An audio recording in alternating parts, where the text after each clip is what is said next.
Ang Aklat ng Roma Kabanata 1. Ako si Pablo, na isang lingkod ni Jesu Kristo, tinawag upang maging apostol, at inilaan para sa Ebanghelyo ng Diyos. Ito ang Ebanghelyo na noon pa man ay ipinangako na niya sa pamamagitan ng mga propeta sa banal na kasulatan. Ito ay tungkol sa kanyang anak, na ipinanganak mula sa kaapo-apuhan ni David ayon sa laman. Ipinahayag siya bilang anak ng Diyos ayon sa kapangyarihan ng Espiritu ng Kabanalan, sa pamamagitan ng muling pagkabuhay mula sa kamatayan, si Jesu Kristo na ating Panginoon.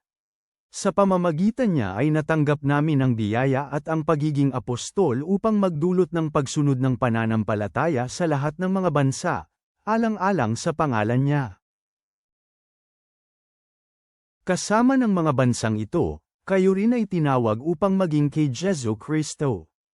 Ang liham na ito ay para sa lahat ng nasa Roma, ang mga minamahal ng Diyos, na tinawag upang maging mga taong banal. Sumainyo nawa ang biyaya at kapayapaan na nagmumula sa Diyos na ating Ama at sa Panginoong Jesu Kristo.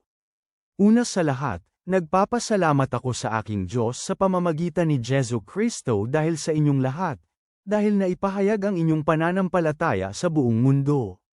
Sapagkat ang Diyos ang aking saksi, na pinaglilingkuran ko sa aking espiritu sa ebanghelyo ng kanyang anak, kung paano ko kayo laging binabanggit sa kanya.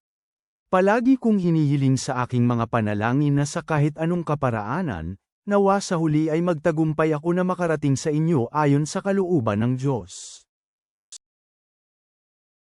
Sapagkat nais ko kayong makita, nang mabigyan ko kayo ng ilang espiritual na kaloob upang kayo ay mapalakas.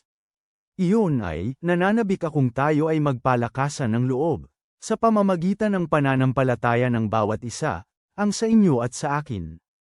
Ngayon hindi ko nais na hindi ninyo malaman, mga kapatid, na ilang ulit kong binalak na magpunta sa inyo, ngunit ako ay hinahadlangan hanggang ngayon. Ninais ko ito upang sa ganoon ay magkaroon ng ilang bunga sa inyo tulad din ng ibang mga Gentile. May utang ako sa mga Griego at sa mga dayuhan, sa mga marurunong at sa mga mangmang. Kaya, para sa akin, handa akong ipahayag ang Ebanghelyo sa inyong nasa Roma. Sapagkat hindi ko ikinahihiya ang Ebanghelyo, sapagkat ito ang kapangyarihan ng Diyos upang iligtas ang sinumang sumasampalataya, una ay sa Hudyo at gayon din sa Griego. Sapagkat dito ang katwiran ng Diyos ay naihahayag mula sa pananampalataya hanggang sa pananampalataya, gaya ng nasusulat, ang matuwid ay mabubuhay sa pamamagitan ng pananampalataya. Sapagkat naihayag ang puot ng Diyos mula sa langit laban sa lahat ng kasamaan at kawalan ng katwiran ng mga tao na sa pamamagitan ng kawalan ng katwiran ay hinahadlangan ang katotohanan.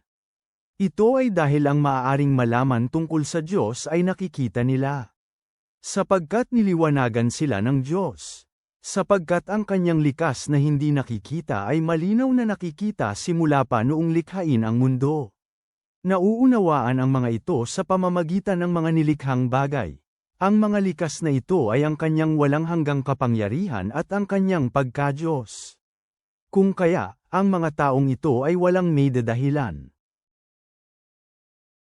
Sapagkat kahit kilala nila ang Diyos, siya ay hindi nila niluwalhati bilang Diyos, ni hindi nila siya pinasalamatan. Sa halip, naging hanggal sila sa kanilang pag-iisip at nagdilim ang manhid nilang mga puso. Sila ay nagmamarunong ngunit sila ay naging mga hanggal. Ipinagpalit nila ang kaluwalhatian ng Diyos na walang kamatayan para sa katulad ng imahe ng taong namamatay, ng mga ibon, ng mga hayop na may apat na paa, at ng mga nagsisigapang. Kaya ibinigay sila ng Diyos sa pagnanasa ng kanilang puso sa karumihan, upang malapastangan ang kanilang mga katawan sa kani-kanilang sarili. Sila ay yung mga ipinagpalit ang katotohanan ng Diyos sa kasinungalingan, at mga samamba at naglingkod sa nilikha sa halip na ang lumikha, na pinupuri magpakailanman. Amen. Dahil dito, ibinigay sila ng Diyos sa mga mahahalay na pagnanasa, sapagkat ipinagpalit ng kanilang mga kababaihan ang kanilang likas na kaugnayan sa kung ano ang laban sa likas, gayon din, iniwan ng mga kalalakihan ang kanilang likas na kaugnayan sa mga babae at nag-aalab sila sa kanilang pagnanasa sa kapwa lalaki. Sila ang mga lalaking gumawa ng kahalayan sa mga kapwa lalaki, at tumanggap sa kanilang sarili ng parusa na nararapat sa kanilang kabuktutan. Dahil ayaw nilang magkaroon ng Diyos sa kanilang kamalayan, hinayaan niya sila sa mahahalay na pag-iisip, upang gawin nila ang mga bagay na hindi nararapat. Napuno sila ng pawang kawalan ng katwiran, kasamaan, kasakiman at kahalayan. Puno sila ng inggit, pagpatay, pag-aawayan, pandaraya at mga masasamang hangarin. Sila ay mga tsismoso, mga mapanirang puri at nasusuklam sa Diyos. Sila ay mararahas, mayayabang, at mapagmataas. Mga manlilikha sila ng kasamaan at suwail sa mga magulang.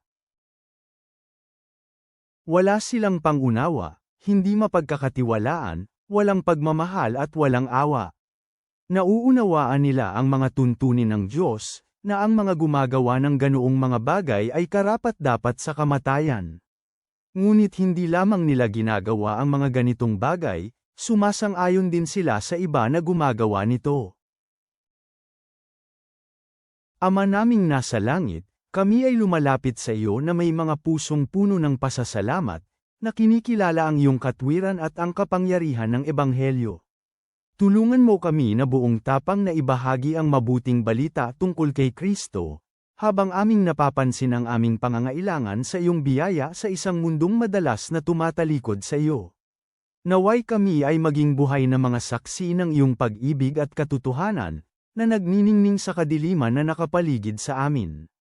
Sinaselyuhan namin ang panalangin ito sa pananampalataya at pasasalamat. Amen.